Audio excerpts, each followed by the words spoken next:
short presentation on China. Tell us a little bit about it. Well, the doctor has made another trip, or a trip to China recently, and as he promised, he's going to give us a little longer presentation. Dr. Chang, would you mind stepping up?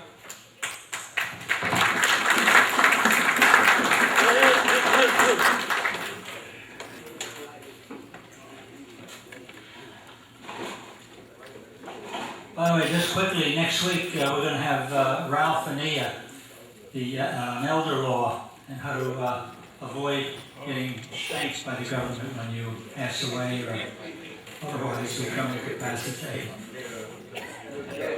Thank you, Doc. I'd like to request also a minute of silence for the 9/11 victims, since today is 9/9 and we only meet Wednesdays. So let's pay our tribute.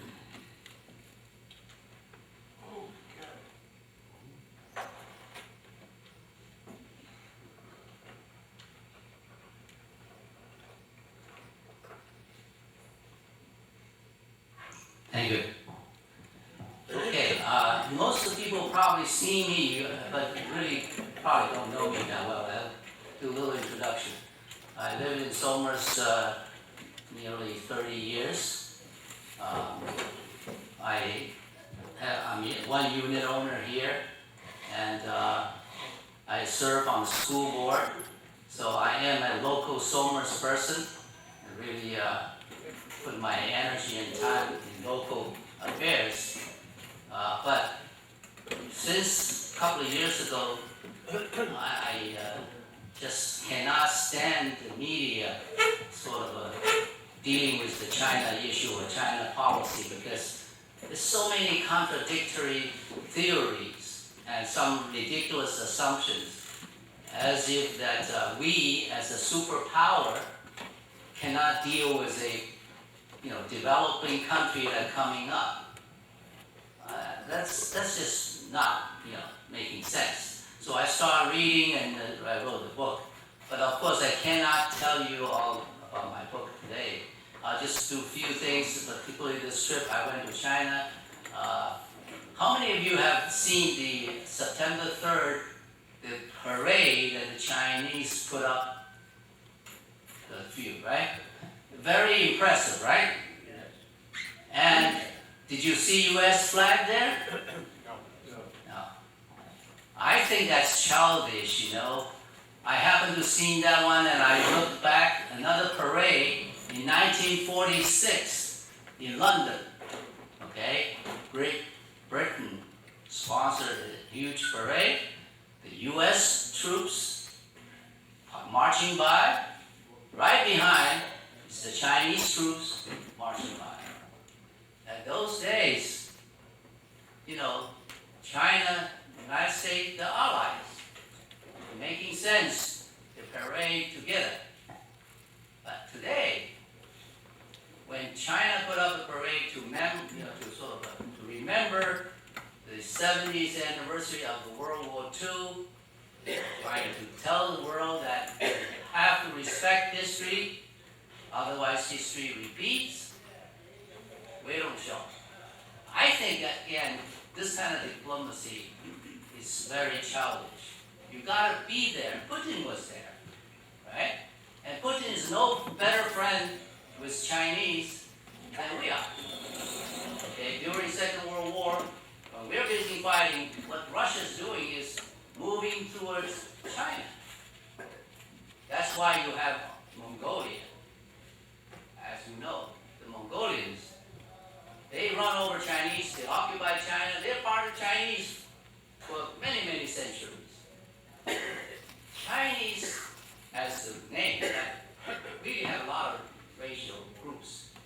And they've been living together for, certainly longer than we have. And somehow, in today's world, we're trying to use racial as an issue to cause problems. In fact, like this terrorism, the Chinese are afraid of the terrorism more than we are. We should work together.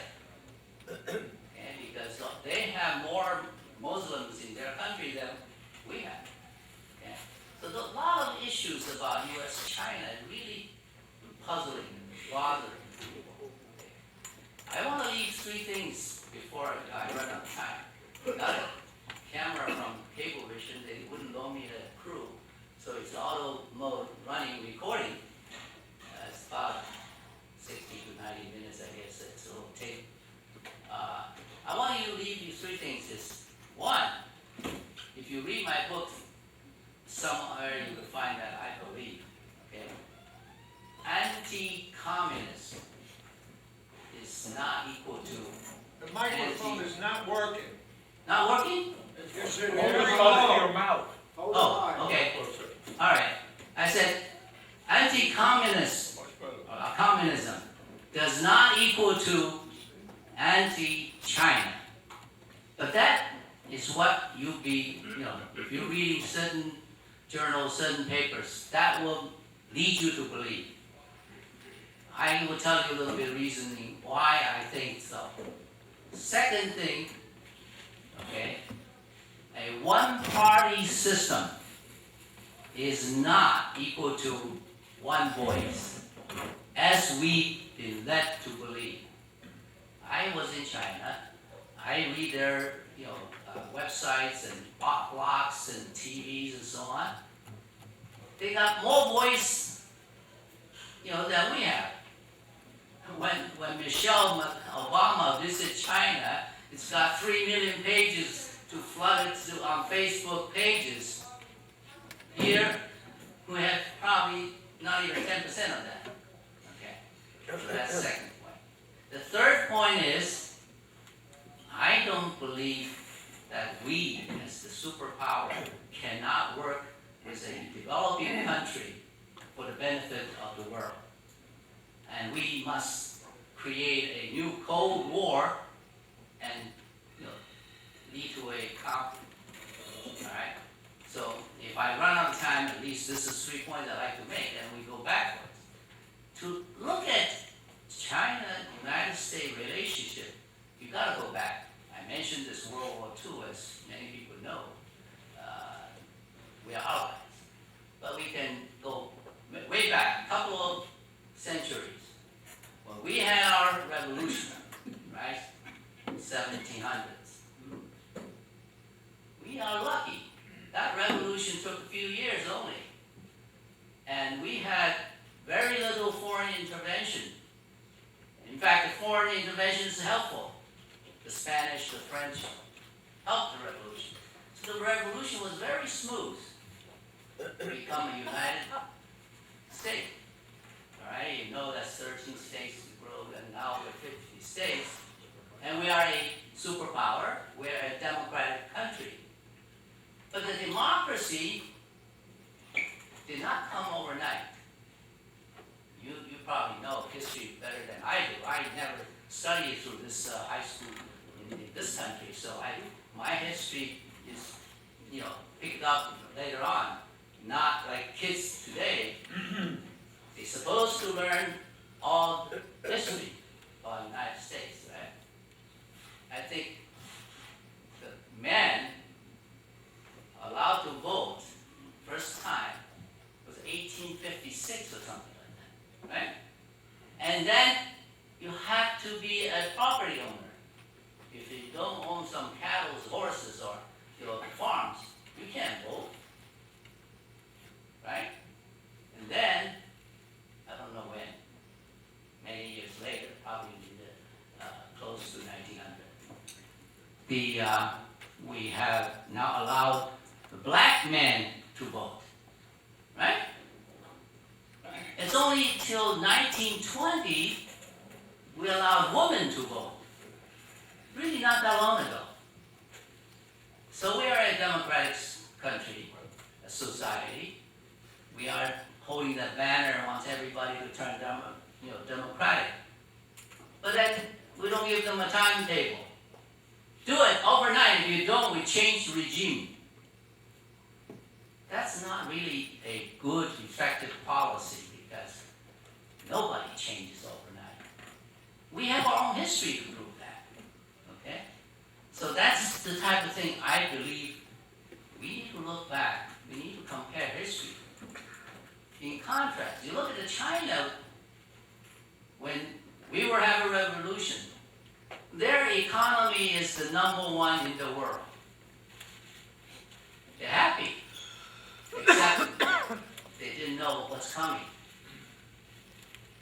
All the Western power came in. Qing dynasty happened to be the emperor, or the system is very passive. So all that 100 years, China's go all the way down. And Japan, a neighbor, smart enough to recognize they were first time being invaded by the British, same time almost. They both defeated. China have to give up land like Hong Kong, right, for 100-something years. And many ports open. And the British smart enough to want only the ports. They don't want land inside, because China's big. How many, British can come in? Japan learned, and they had a very smart king, I think it's called Meiji. Okay? It's called Meiji Restoration Period, about 70, 80 years. They say, we copy everything Western. Now, people sometimes make jokes about it. A few years back, the Japanese always copy this, copy that. That probably has some, history behind it. And they succeeded. They industrialized. They were so strong, they want to test on China. Now, that 1895, that's when Taiwan, as you know, still an issue in China, is given to Japan. And they occupied it for 50 years until the Second World War. They have to give up, return Taiwan. Okay? So that's the history. Now, when Qing dynasty was sort of weakening, 8 countries occupying China, all the ports, even including all the rivers inland, it's like a public, space. Finally, the Chinese recognized. In fact, this guy, his name Sun Yat-sen, I think you heard his name, was studied in America in the same high school as our beloved Obama, believe it or not. The same high school, okay? Unbelievable. But anyway, he started a revolution. In fact, patterned the United States. The 3 principles, people, sort of like 4 people, off the people, this 5 people type of concept. The revolution was not smooth, not like our revolution. But eventually, by 1911, they did topple off the Qing dynasty. But then China was divided. On the north, the factions that supported and backed by Russia. Okay? On the south, by the United States, not as formally or as visible, but and then Japan, okay, as Japan's faction. So that revolution turned into really an internal struggle. They're trying to unite, but there's no way you can unite if you have somebody else pulling the strings. Right? So that revolution never ended, even today. That's the reason China always said their sacred mission is to unite all China, including Taiwan. Now, that was a problem because after the Second World War, even though Taiwan is supposed to give to China, but the internal division created such a way, Russian-backed communists, right, actually was more effective in taking over the mainland. So Chiang Kai-shek, as you probably heard the name, back to Taiwan. We are on Chiang Kai-shek's side. Rightly so, because that government was legal government fighting the Japanese Second World War. But things changed. The mainland lost, so we have this division. until 1972 when Nixon and Kissinger really figured out that we should not isolate China. We should open up. And that was very, to this day, I think the Chinese, why Kissinger was so respected. He's 90 years old, right? Older than I am. When he goes to China, he gets royal treatment. Because the Chinese people, remember, if it's not Nixon and the Kissinger, they're probably still being isolated. Okay? Those days, those isolations are worse than today's so-called sanction. Because sanction nowadays is not that effective because there are a lot of things, going on. But China was isolated for a long, long time as probably one of the poorest countries in the world. The communists really had to work hard. And they made a lot of mistakes. Okay, some are true, some are a little exaggerated. They are trying the so-called cultural revolution or some crazy things, movement. But the goal they had was try to get the country up. Okay? So today, if you go back to see all these people talk about this revolution, they had a cultural thing. They are so open. Mao is no longer like a god before, okay, 50 years ago. People write articles about his mistakes. So this kind of changing trend gives me the belief our relationship, U.S.-China relationship, really is not heading the right way, and the assumptions that we made are really not correct. So let me then go back a little bit about why I believe the Chinese communist, this one-party system, may not be so bad. We all know that we had this Korean War. As far as we are concerned, we were fighting the Chinese, right? In the Korean War. And certainly, if I was anybody, that's your enemy. From a nationalistic point of view, you have to view it that way. But hindsight, if you read some of the Chinese documents, their leadership decision, they were faced with a dilemma. Take Russian troops coming into China to fight Koreans, or sit back, wait, United States troops run over, take over the whole peninsula. Either way, China figured they're not going to have any better outcome. They don't trust the Russians.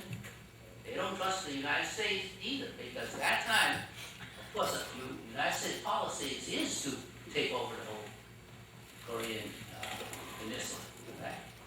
So, Mao, not being criticized actually, made a decision. We rather fought ourselves than having the Russians coming in. So this debate is going on. People say, well, that was a mistake. We lost a lot of lives.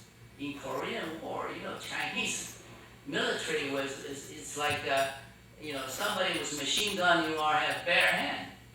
Not kind of difference compared to the United States. So the war really is tough, and it did lose a lot of lives. So in hindsight interpretation, in my view, then, by looking at these things a little more objectively, to say, well, what are we going for? What do we gain? Why did they want to fight, defend Korea for? Right? Think about that. I mean, why should you? Are we going to defend somebody? Let's say someone is fighting Canada. Are we going to send millions of people to die for them? Unless there's a good reason. You got to think about these reasons. So that's the Korean War. Then we have the Vietnam War, right? Again, who are our enemies in the Vietnam War? Of course, the Vietnamese, the communists. But behind this communist Vietnamese,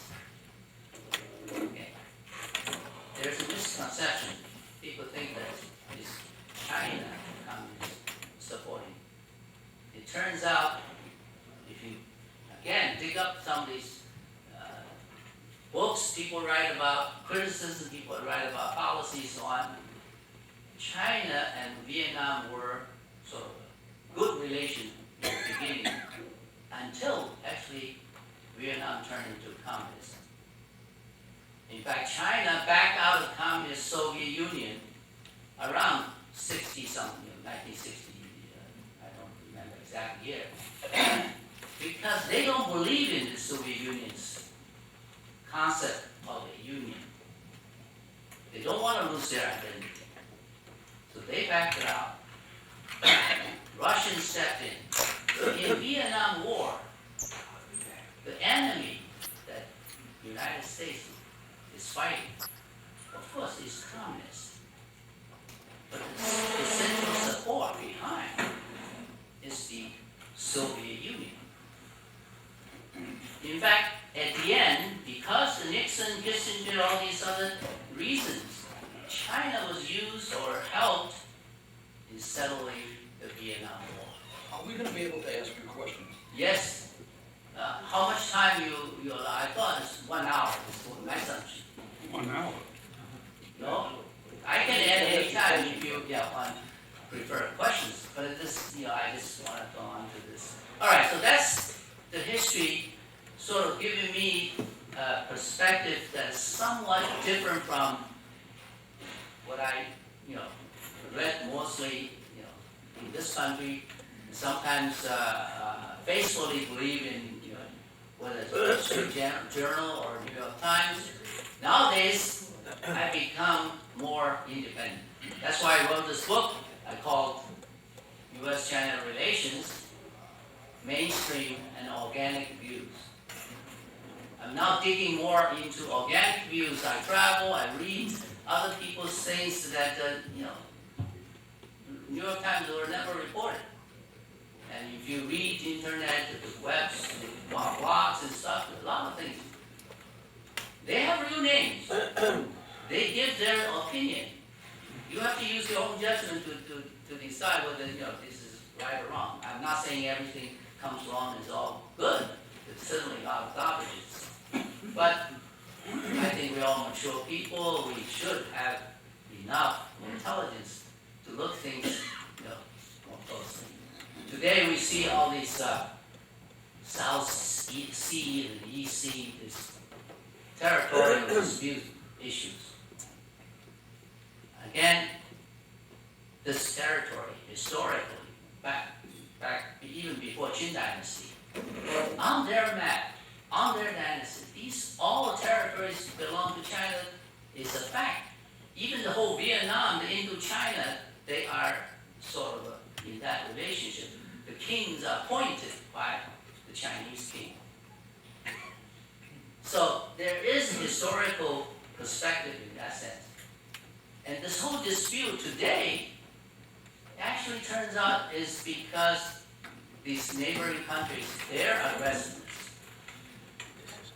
The dispute with Japan, that little rock called Diaoyu Island, actually was part of Taiwan, of course, given to Japan. Japan returned to China, supposedly, but turned out to be in our hands because the war that Hanover wasn't very favorable for China because they were not united. That's why Taiwan and mainland is separate, and those little islands, including Okinawa. Okinawa is not really a Japanese territory. As you know, we give to Japan so-called administrative rights. Why we did that? Because legally we knew you cannot give something away, it's not your problem. But administrative rights is strategically, militarily advantageous to have Japan as an ally and so on. So I can understand those rationale, that's fine. But turn around when Japan tried to purchase these islands or do some scheme to make that into their territory, that provoked China. Because China back in the 1970s had an agreement with Japan. These disputes we should table it for future generations. Those kind of things people should be honored. But since Japan is provoking, now those little rocks become an issue. And we are caught in between. But again, I think we need to think about our policy.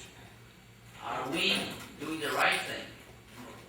When they have a dispute, now we say, oh, the U.S., Japan, the defense treaty covers them.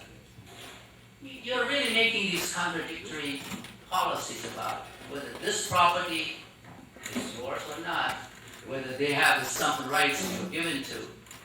You have to be honest about it. And the purpose of all these island chain, certainly from China's point of view, I can see that. It's not favorable. And no country would like to have some other military bases all lined up on the sea, sort of close you up. I mean, when Cuba was, put in a little base by Russia, we go bananas, right? That's nothing compared. China today from Korea, Japan, Okinawa, Guam, Taiwan, Philippines, completely surrounded. You think they feel happy about that, right? So this is again the reasoning that I think the U.S.-China relationship is going the wrong way. It's not doing the right thing because of the assumptions. And also, I want to cut it short because also I think there are so many positive opportunities for the United States, still the strongest country in the world, to work with China for the benefit of both and the world. I think that point Putin understands better than Obama. You can tell. Putin is now all over in China. They are concerned if China, United States are close friends.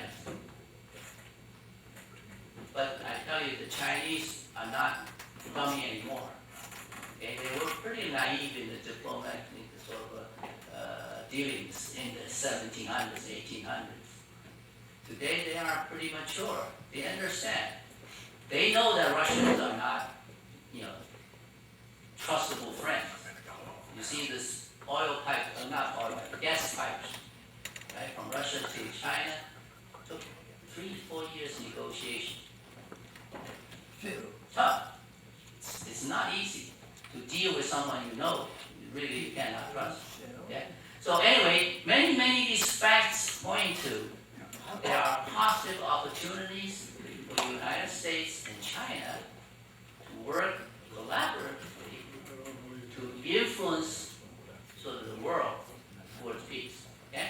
All right. This gentleman is very anxious to ask questions. So Yeah, the things that you said bothered me a little bit, and I just don't quite understand them. Yeah. The first thing you talk about the American and the Chinese army marching together at the end of 1946, you quoted. Which army was that?